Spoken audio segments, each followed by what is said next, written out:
இரண்டாவதாக அன்பை குறித்து நாம் பார்க்க இருக்கிறோம்.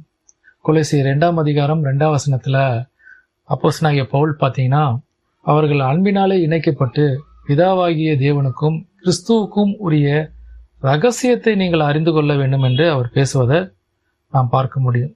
நாம் கிறிஸ்து இயேசுவின் மூலமாக அன்பினால நம்ம இணைக்கப்படும் போதுதான் கிறிஸ்துவுக்குரிய ரகசியத்தை நாம் அறிந்து கொள்ள முடியும். நம்முடைய இருதயத்துல எப்பொழுதுமே தேவனை குறித்த அன்பு ஊற்றப்பட்டவர்களாக, பரிசுத்த ஆவியினாலே நம்ம நடத்தப்படுகிறவர்களாக நாம் இருக்கிற பொழுதுதான் கிறிஸ்துவை குறித்த அறிவும் கிறிஸ்துவை குறித்ததான ரகசியத்தையும் தேவனுடைய சித்தத்தையும் நம்மளால அறிந்து கொள்ள முடியும். 1 கொரிந்தியர் 13ஆம் அதிகாரத்துல 1ஆம் வசனத்துல பேசும்போது சொல்றாரு, நீங்கள் தூதருடைய பாஷைகளே பேசினாலும் அன்பு எனக்கு இராவிட்டால் சத்தமிடுகிற வெண்கல போலவும் ஓசையிடுகிற கைத்தாளவும் போலதான் இருப்பேன் அப்படின்ற. ஆண்டவராக இயேசு கிறிஸ்து இந்த பூமிக்கு வந்தபோது அவர் அன்பை குறித்து அநேக காரியங்களை எடுத்து பேசினார்னு நம்மளால பார்க்க முடியும். ஸோ ரட்சிக்கப்பட்ட நாம் ஒவ்வொருவருக்கும் அன்பு மிகவும் அவசியம். அன்பு ஒரு மனிதனிடத்துல இருக்கும் பொழுதுதான் அவர்கள் ஒற்றுமையாக அவர்கள் வாழ முடியும். சபையிலையும் சரி, நாம் வீட்டிலையும் சரி, மற்ற இடங்களிலும் சரி. நீங்க விட்டு கொடுத்து போக வேண்டுவதற்கு மிகவும் முக்கியமான காரியம் அன்பு. அன்பு சுயநலமே இல்லாததான ஒரு அன்பா நமக்குள்ள அது இருக்கணும். ஏதோ ஒரு எதிர்பார்ப்புக்கான அன்பு இருக்கிறத குறித்து ஆண்டவர் பேசல. மெய் விசுவாசத்தை குறித்து நான் பேசியிருந்தேன். அதே போல இந்த அன்பு மெய்யான விசுவாசமா நமக்குள்ள இருக்கணும். அப்படி இருக்கும்போது நமக்குள்ள பிரிவினைகள், சண்டைகள், குழப்பங்கள் இவைகள் எல்லாற்றையும் நாம் தவிர்க்க முடியும். நாம் ஒருமைப்பட்டவர்களாக, ஒரே ஏக சிந்தனை உள்ளவர்களாக, ஐக்கியம் உள்ளவர்களாக நம்மளால நம்ம இருக்க முடியும். அப்படி நம்ம நடந்து கொள்ளும் பொழுதுதான் அன்பு நமக்குள்ள இருந்து அது கிரியை நடப்பிக்கும். அது அதிக பலன் கொடுக்கக்கூடியதாக, கனி கொடுக்கிற ஒரு வாழ்க்கைய இந்த அன்பு நமக்குள்ள இருந்து ஏற்படுத்தும். அதுதான் பவுலுடைய ஆக்சுவலா அவர் சொல்ல வரதான நோக்கம் அதுதான். எபேசியர் 4ஆம் அதிகாரம் 2ஆம் வசனம் 3ஆம் வசனத்துல நீங்க பாத்தீங்கன்னா, மிகுந்த மனத்தாழ்மையும் சாந்தமும் நீடிய பொறுமையும் உடையவர்களாய் அன்பினால் ஒருவரையொருவர் தாங்கி சமாதான கட்டினால் ஆவியின் ஒருமையை காத்துக் கொள்வதற்கு ஜாக்கிரதையாயிருங்கள். அன்பினால நீங்க ஒருவர் தாங்கி நடங்க அப்படின்றார். நீங்க மனத்தாழ்மை உள்ளவர்களாகவும் நீடிய சாந்தமும் பொறுமை உடையவர்களாக நீங்க இருக்கணும் அப்படின்னு சொல்றார். அப்படி இருக்கும்போது நாம் மற்றவர்களுக்கு பிரயோஜனம் உள்ளவர்களாக நாம் இருப்போம். இத பவுல் மட்டும் இல்ல, யோவான் வரும்போது கூட சொன்னாரு. ஆண்டவராகிய இயேசு கிறிஸ்து இந்த பூமியில இருந்த போது கூட அவர் அநேக முறை இந்த அன்பை குறித்து பேசியிருந்தார். 2 பிரதான கற்பனைகளை குறித்து ஆண்டவராகிய இயேசு கிறிஸ்து பேசும்போது கூட சொன்னாரு, உன்னிடத்துல நீ அன்பு கூறுவது போல நீர் பிறரிடத்துல நீ அன்பு கூற வேண்டும் அப்படின்னு பேசியிருப்பார். லூக்கா 10ஆம் அதிகாரம் 27ஆம் வசனத்துல நீங்க பாத்தீங்கன்னா, அவன் பிரதியுத்தரமாக, உன் தேவனாகிய கர்த்தரிடத்தில் உன் முழு இருதயத்தோடும் உன் முழு ஆத்துமாவோடும் உன் முழு பலத்தோடும் உன் முழு சிந்தையோடும் அன்பு கூர்ந்து உன்னிடத்தில் அன்பு கூறுவது போல பிறனிடத்திலும் அன்பு கூறுவாயாக என்று எழுதியிருக்கிறது என்றான். அப்படின்னு தான் அவர் பேசுறார். ஏனென்றால் அன்பு ஒரு மனுஷனத்துல தங்கி நிலை நிற்கும் போதுதான் அவன் தேவனுக்குரியவைகளை அவன் சிந்திப்பான். தேவனுடைய சித்தத்தை அவன் அறிந்து கொள்ள முடியும். ஆண்டவராகிய இயேசு கிறிஸ்துவை நாம் கிட்டி சேருவதற்கு இந்த அன்பு மிகவும் முக்கியமான ஒன்றாக நம்ம சொல்லலாம். இப்ப நான் சொன்னது போல லூக்கா 10ஆம் அதிகாரத்துல நீங்க 25ஆம் வசனத்துல இருந்து நீங்க 37ஆம் வசனம் வரைக்கும் பாத்தீங்கன்னா, ஒரு நியாயசாஸ்திரியுடைய சம்பவத்தை ஆண்டவராகிய இயேசு கிறிஸ்து ஊமையா பேசுவதை நம்ம அந்த இடத்துல பார்க்க முடியும். அவன் இயேசுவை சோதிக்கும்படி அந்த நியாயசாஸ்திரி நித்திய ஜீவனை சுதந்திரித்துக் கொள்வதற்கு நான் என்ன செய்ய வேண்டும் அப்படின்னு அவன் கேட்ட பொழுது ஆண்டவர் அன்பை குறித்து தான் அந்த இடத்துல அவர் பேசினார்.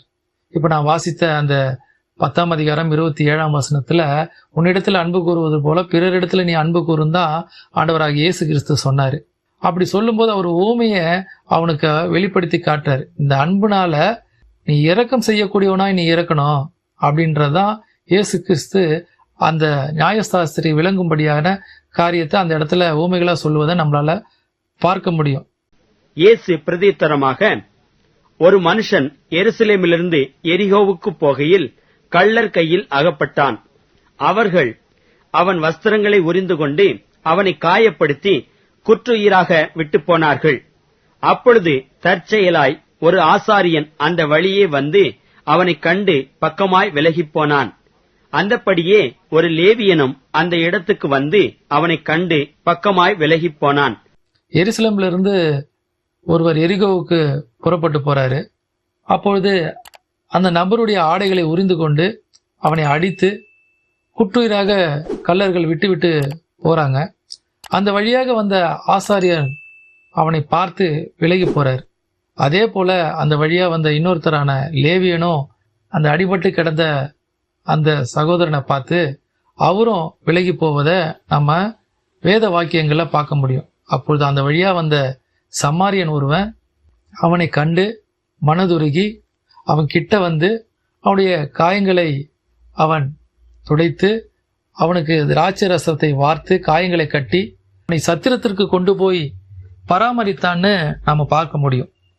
மறுநாள் காலில் அந்த சமாரியன் அந்த சத்திரத்திலிருந்து புறப்படும் பொழுது அந்த சத்திரத்து பராமரிப்புக்காரனிடத்துல 2 பணத்தை கொடுத்து இவனை பத்திரமாக பார்த்து கொள்ளும்படியாகவும் நான் மீண்டுமாக திரும்ப வரும்பொழுது இவனுக்காக நீ ஏதேனும் செலவழித்திருந்தால் அதை திரும்ப தருவதாகவும் அந்த சமாரியன் கூறுவதை நாம பார்க்க முடியும். உண்மையான அன்பு என்பது அதுதான். ஆண்டவர் நம்ம கிட்ட இருந்து எதிர்பார்க்கிறது இப்படிப்பட்ட ஒரு அன்பு தான். இந்த சம்பவத்திலேயே அந்த நியாயசாஸ்திரத்துல ஆண்டவர் கேட்பாரு, இதுல யார் இரக்கம் செஞ்சவன் அப்படின்னு கேட்கும்போது அந்த 3 பேர்ல இரக்கம் செய்தவன் இந்த சமாரியன் என்று அவன் சொல்லும்போது ஆண்டவர் சொல்றாரு, நீயும் அப்படியே போய் செய்யின்னு சொல்றாரு. 37ஆம் வசனத்துல நீங்க பாத்தீங்கன்னா, அதற்கு அவன், அவனுக்கு இரக்கம் செய்தவனே என்றான். அப்பொழுது இயேசு அவனை நோக்கி, நீயும் போய் அந்தப்படியே செய் என்றார். நாமும் அப்படித்தான். நாம் மற்றொரு இடத்துல அன்பு காட்டுகிறவர்களாக நாமும் இருக்கணும். ஏன்னா ஆண்டவர் தன்னுடைய இரத்தத்தை சிந்தி அவருடைய மரணத்தை ஊற்றி ரட்சிப்பை ஆண்டவர் நமக்கு கொடுத்திருக்கிறார். அந்த ரட்சிப்பை நாம் காத்து கொள்வதற்காக பரிசுத்த ஆவியானவர் மூலமாக கிறிஸ்துவின் அன்பு நம்முடைய இருதயத்துல ஊற்றப்பட்டிருக்கிறது. அப்படி ஊற்றப்பட்டிருக்கிற நாம் இரக்கம் செய்யக்கூடியவர்களாக, மற்றவர்களுக்கு நாம் அன்பு செலுத்தக்கூடியவர்களாக நாம் இருக்கணும். அதை தான் தேவன் நம்மிடத்திலிருந்து எதிர்பார்க்கிறார். இந்த சமாரியனை நீங்க எடுத்துக்கிட்டீங்கன்னா, அவன் வெறும் அவனுக்கு உதவி மாத்திரம் செய்து சத்திரத்துல விட்டுட்டு போல, அவனுக்காக அவன் பணத்தை செலவழித்தான்னு நம்மளால பார்க்க முடியும். நம்மளுடைய அன்பு கூட அப்படிதான் இருக்கணும். நான் வெறும் அன்பை மட்டும் தான் செலுத்துவேன், என்னால பணம்லாம் செலுத்த முடியாது அப்படின்னு சொல்லிடக்கூடாது.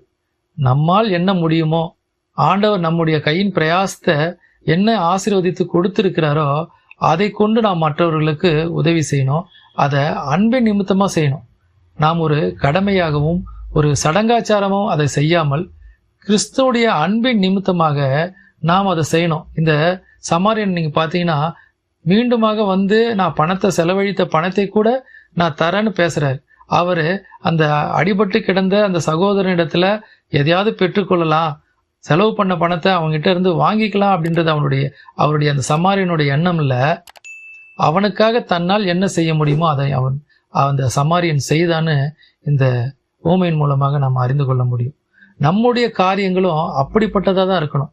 நாம் செய்யக்கூடிய உதவி மற்றவரிடத்திலிருந்து எதையாவது பெற்றுக்கொள்ளலாம் என்று யோசிக்காமல் உண்மையான அன்பாக நாம் கிறிஸ்துவை தரித்தவர்களாக அன்பு நமக்குள்ள இருந்து நம்ம வெளிப்பட வேண்டும். அப்படிப்பட்ட அன்பை தேவன் என்ன பண்ணுவாராம், பெருக செய்வாரு. அதன் மூலமாக நீங்கள் பலன் கொடுக்கிறவர்களாக நீங்கள் மாற்றப்படுவீர்கள். அப்பொழுது நீங்கள் மிகுந்த கனி கொடுக்கிறவர்களாக இருப்பீர்கள். ஏன் இப்ப நான் உங்களுக்கு விளக்கி சொல்றேன்னா, நீங்க பிதாவுக்கும் கிறிஸ்துவுக்குடைய ரகசியத்தை நீங்கள் அறிந்து கொள்ளணும்னா இப்படிப்பட்ட காரியங்களை நீங்கள் அன்பிலே நிலைத்திருக்கிறவர்களாக இருந்தால்தான் அந்த ரகசியத்தை நீங்கள் அறிந்து கொள்ள முடியும். அதனால நீங்கள் விசுவாசத்திலும் நீங்கள் அன்பிலும் நம்பிக்கையிலும் நீங்க உறுதி உள்ளவர்களாக நீங்கள் இருக்கணும் அப்படின்றதுதான் பவுல் கொலோசியருக்கு எழுதும்போது இதை எழுதுறார். அவர் முதல்ல பார்த்த மாதிரி மற்ற புத்தகத்திலையும் இதை குறித்து அவரு பேசுறத நம்மளால பார்க்க முடியும். யோவானும் அன்பை குறித்து தான் அவரும் பேசியிருப்பாரு. 1 யோவான் 4ஆம் அதிகாரம் 9வது வசனத்துல நாம வாசித்தோம்னா, தம்முடைய ஒரே பேரான குமாரனாலே நாம் பிழைக்கும்படிக்கு தேவன் அவரை இவ்வுலகத்திலே அனுப்பினதினால் தேவன் நம்மேல் வைத்த அன்பு வெளிப்பட்டது. பவுலா இருக்கட்டும், ஸோ யோவானா இருக்கட்டும், ஆண்டவராக இயேசு கிறிஸ்துவா இருக்கட்டும், எல்லோருமே ரட்சிக்கப்பட்டு தேவனுடைய பிள்ளைகளாக நாம் இருப்போமானால் உண்மையான அன்பின் மூலமாக நம்முடைய இரக்கமும் நம்முடைய கிரியைகளும் வெளிப்பட வேண்டும்னு போதிச்சாங்க. அவர் பாதம் வீழ்ந்து பணிந்து ஆனந்த கண்ணீர் வடிப்பே, ஓட்டம் ஜெயத்துடன் முடியும் அந்த